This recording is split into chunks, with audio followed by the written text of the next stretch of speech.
everyone, welcome to my channel. Good afternoon.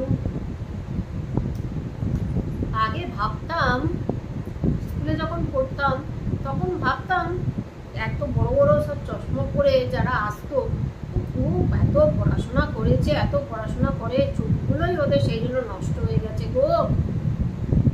তারপর ঘরে এসে মা যখন বলে যে এই শাক পাতা কিছু খাস না, চোখগুলো সব যাবে, চোখ দুটো যাবে, নষ্ট হয়ে যাবে। এখন তাই ভাবি ওরা কিছু খায়নি গো, সেই জন্য ওদের চোখগুলো খারাপ হয়ে গিয়েছে আর ওদের এত বড় বড় চশমা লেগেছে।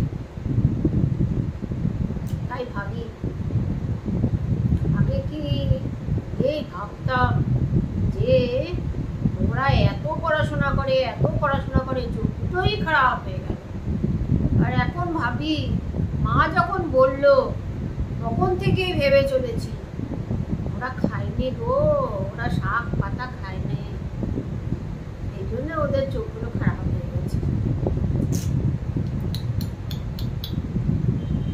Please share, subscribe and like. Bye bye.